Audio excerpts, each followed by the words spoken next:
Hello again, witchy people. You're looking at a very, very tired witch. Grandchildren will do that to you, and I've been spending the afternoon with all four of mine, so I'm shattered. But I did want to get this in quick and show you what I've been up to in the last 3 days since I last had a vlog. I finished drying my herbs. That was the first thing. I have been shopping again. Okay, I admit it, I've been shopping again. I can't help it. I swear I do not often do this much shopping. It's just this time of year, maybe.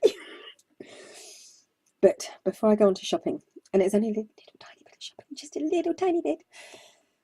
Herbs. I finished my holly, so I have lots and lots of holly leaf and lots of holly berries. And aren't they gorgeous this year? Look at those. And once again, I will say, I take these off the very lowest branches of my holly tree. And I was out at about 5:30, 6 o'clock in the morning a couple of mornings ago. It felt like the middle of the night. And the holly tree was covered in maybe 6 or 7 different species of birds. It was really, really lovely to see. They were absolutely flocking down on the holly tree, and it was really, really lovely. So, holly. Hawthorn, and I have 2 of these jars. So, and yes, I do keep all the sticks and bits of twigs in there and such like. But hawthorn berries and ivy. See, I didn't get a lot of ivy. I find it very difficult to, with the ivy, once you pull one bit out, a whole load comes out and you don't get a lot of leaf per stem of ivy, and I don't like to, take that back too much. I wait until it's easier in the spring, sort of early spring, when it gets cut back, or very, very late summer, when I can cut it back. And it's not that important with ivy, actually. You can cut it back almost any time, but I wouldn't suggest in the middle of winter. Not good, because it finds it hard to grow back. And you don't want to cut back anything that is going to give your wildlife that little bit of extra cover and a little bit of extra food, because my ivy does have a few heads on it. So, but there you go, tiny bit of holly leaf there. You can see in the bottom, bit of holly leaf and lots of holly twig. Okay, sage. So I don't bundle my sage fresh, which is the best way, I think, to make smudge sticks, because I don't do a lot of smudging with sticks. What I tend to do is just dry out the whole thing and jam it into, and I do mean jam it into a jar.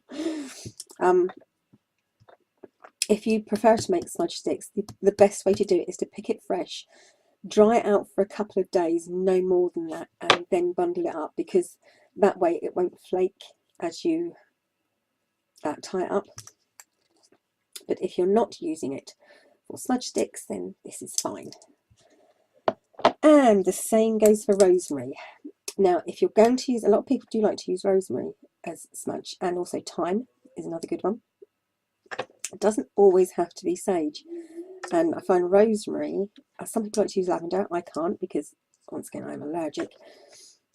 With rosemary, now if I'm cooking with rosemary, I cut it and I put it in the freezer, because then when I want to use it, it just all the little leaves that you want, and mine aren't little leaves, they are big leaves, as you can see, they just fall off from the freezer, and you just collect them in the bag, take out the stick, and then you can use it. So that's a really good way of using your homegrown rosemary in cooking.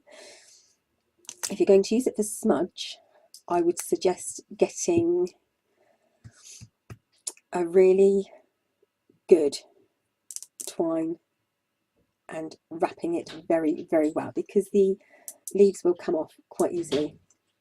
It's much easier to dry it out, and like I said, you can dry it out, put it in the freezer first, then but it drops off anyway in a few days. And this is just the leaves, and the easiest way to do it is to put them in a paper bag and roll the paper bag, and all the leaves will fall off once it's dry, and hey presto, there you have your dried leaves. I also did a tiny, and I do mean a tiny bit of borage which grows mental in my garden. It takes over the whole garden. Have to be careful, barrage, because I mean, it has most beautiful purple flowers which you can eat. They're really, really good actually. They're really nice as well if you dust them with icing sugar and use them for cake decoration. But the actual leaves and stems are, they're prickly but they're not thorny, so it's almost like a stinging nettle sort of feel, like itching powder. So be really, really careful. So mine have just been put in there, whole stems, put in there, leaves, flowers, stems, everything. But there wasn't a lot left because I did try to take it out of the garden because it just goes mental in my garden. The last thing I dried out was gorse, which I think some people call furze, F-U-R-Z-E. I call it gorse, which has to be said is very different from broom. A lot of people get gorse and broom mixed up because the flowers are quite similar looking. They are completely different. Gorse is really, really, really spiny, and for my gorse I have dried gorse flowers. Some of those are buds, some of them are flowers, and some of them are what I call we call them willow buds. They're like little tiny furry buds, and so that's in there. And the gorse thorns are in here,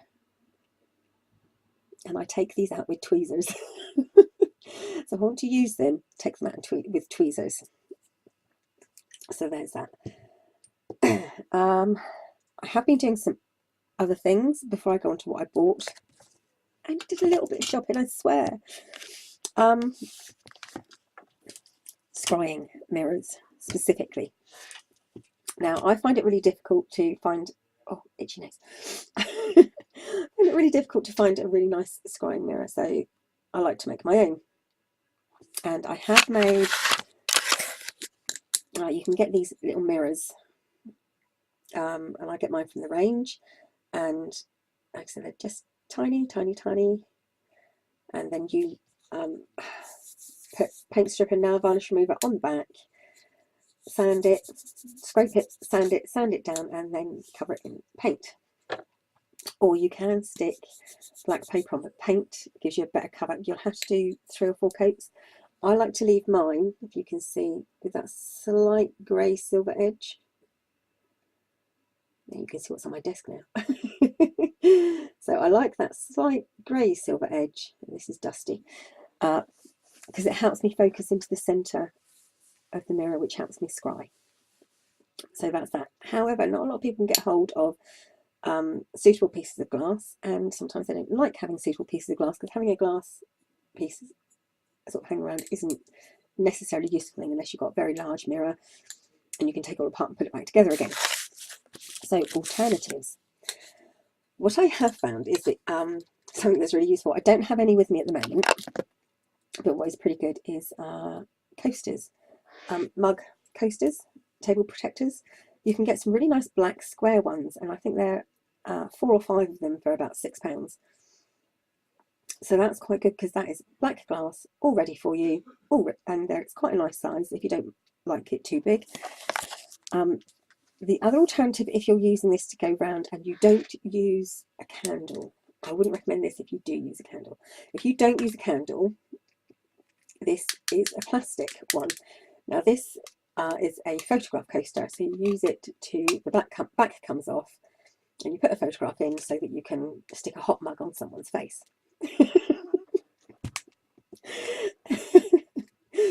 And all I've done is I've taken it apart, I've sprayed it, but then I've also put black paper on the inside, so on the outside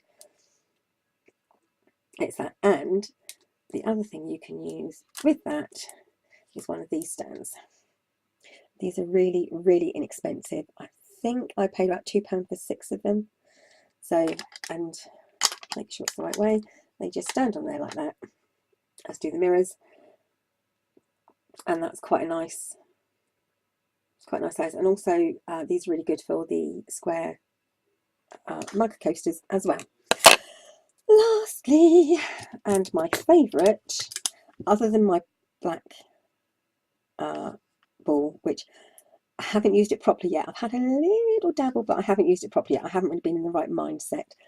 I'll just go and get that to show you again.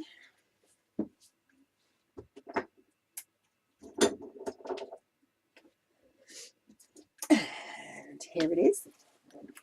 This was my, and it's solid. You can't see the light through that.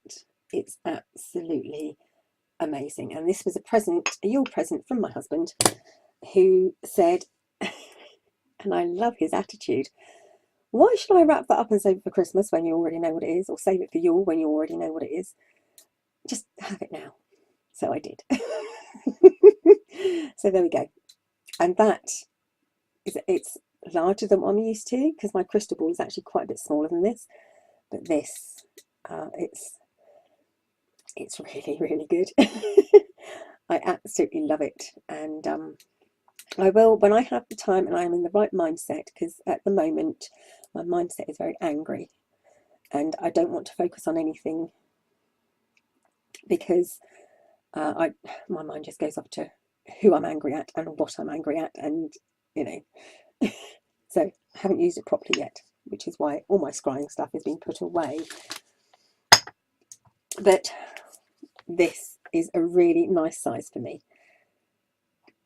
And the frame around the outside helps me concentrate and focus into the centre.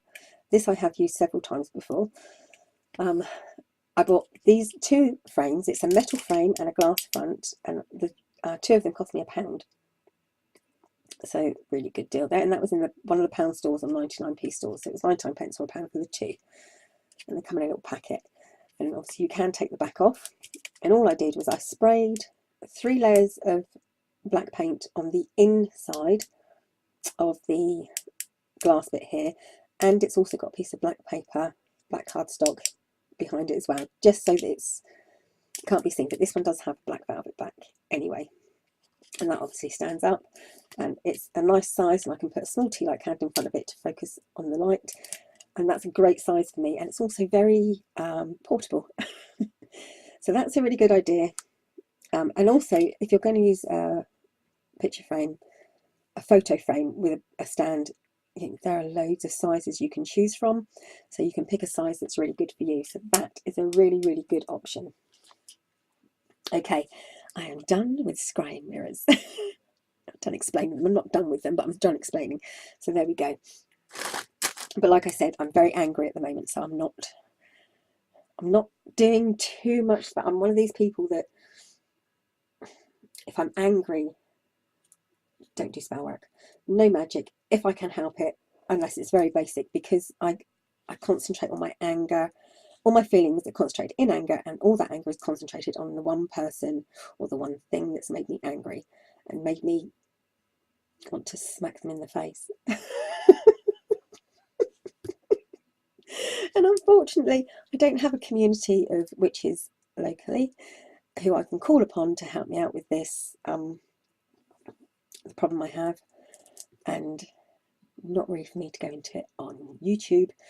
If anyone would like to know more and want to help, if they think they can help with a problem that makes me so angry I want to smack someone in the face, then please do contact me and I will tell you what is wrong and the help that I need. So on to my shopping trip. I wasn't going to go into that at all, but okay. Only a tiny bit of shopping. So the first thing I actually bought this. I could have gone down the shore and picked one, but I decided to buy a hagstone and drop it, because you have to drop them. So there we go. That's my hagstone. Oh, going off the wrong way. There's my hagstone. And I chose to pick one without necklace part to it, because I just like to carry them. I did get a lovely little bag. So there we go, one hagstone. And then, if you're lucky enough to have a Primark near you, and I do love Primark, I must admit, I have to recommend their perfume. I haven't tried any of their astrological ones. That's the only ones I don't have, but I do have most of their others. And Halloween just gone, they brought out this one called Witch Please. It's lovely. If you've ever smelled any of them, they do a mojito one. This smells very similar, but not quite the same as their mojito one, and it's quite long lasting. And I always buy a couple of these, but they're on sale at the moment, and I should have bought some. I really should have done, but I didn't. But they're on sale, so if you can find them, they're down to £1 each. But quite often Primark will put them away until next year. But they're really, really nice, and how appropriate that I like it. And it's called Witch Please. So there we go. That's one of my shopping things. And the Hagstone. Oh, and the books. I went shopping. I wanted a book of crystals, and I really wanted a book on crystal identification, although I am quite good at that on basics, but also correspondences and associations. Well, I didn't exactly find it, but I did find this one, and this has 50 crystals and how to use them. It tells you chakras. The associations they use are actually archangels, some angels, but mostly archangels, and where the chakra placement should be. But they have beautiful pictures of the stones and such like, so that gives me a bit of identification. I have over,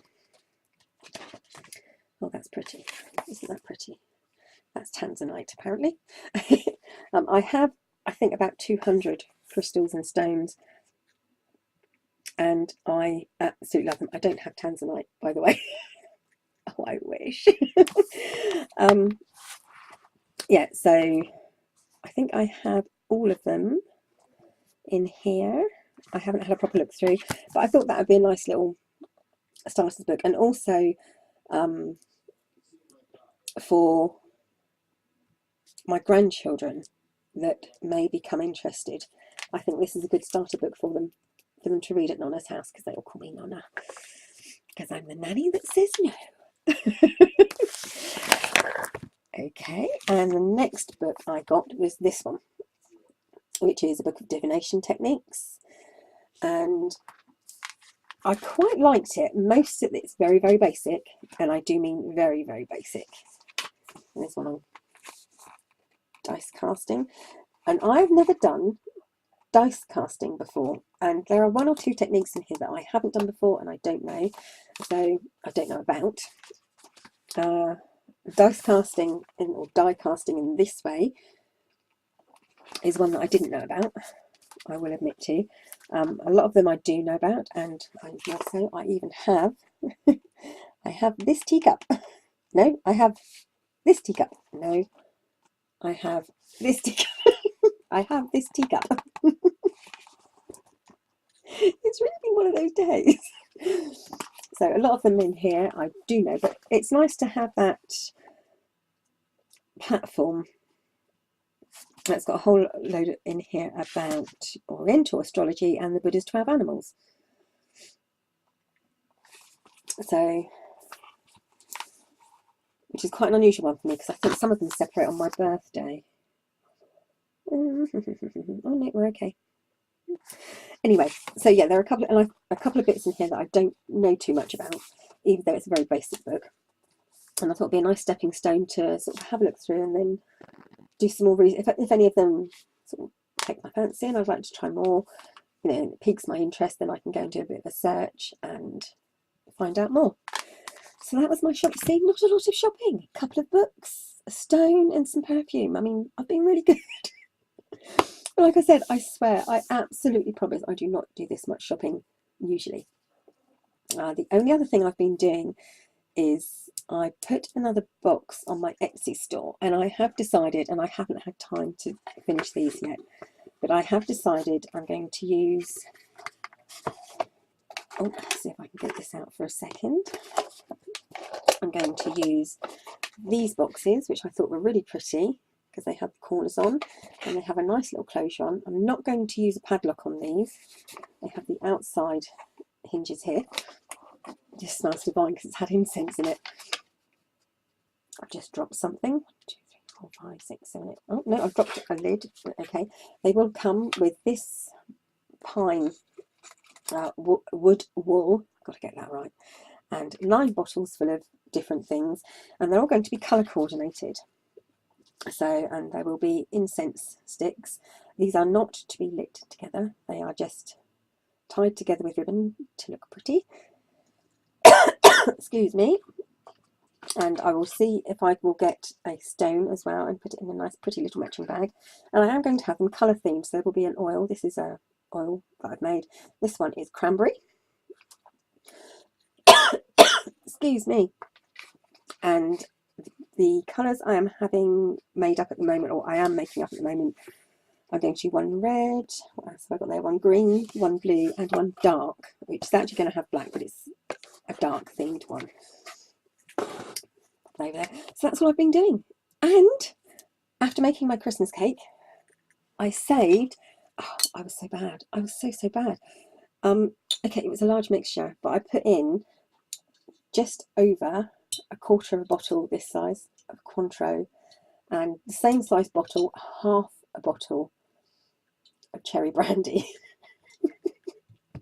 So when I say my Christmas cake is boozy, it's boozy. But I've saved the bottles. The cherry brandy one is green and slightly flatter shaped, and I thought they'd make really good oil bottles. I'm going to make up some of my own witch oil, and I'm trying to get hold of an old friend of mine. Jade, if you're out there, please contact me.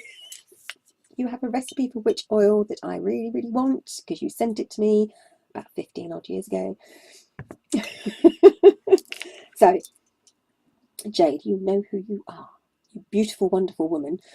If you're out there, help me. I want a recipe for witch oil, because that one you sent me was lovely, and I still have some left. She sent me years and years ago. She sent me this tiny little bottle, and I think it had peppercorns and a bay leaf. I still have some left in this bottle, and I loved it. I don't know what oil she used as a base, so I would like to make some more, and that's what I'm going to use these for. And I'm also going to make my own rosemary, and I was going to use rosemary and ivy. Strangely enough, the scent goes beautifully together, so I might do that. Put my bowl back over there. So that's what I've been up to, and like I said, something is making me angry. I can't discuss it online, but if anyone thinks they might be able to help me to refocus my anger in a magical way, without it screwing me over completely, that would be much appreciated. So until next time, witchy people, or if you want to contact me at all, please do. But until next time, bye for now.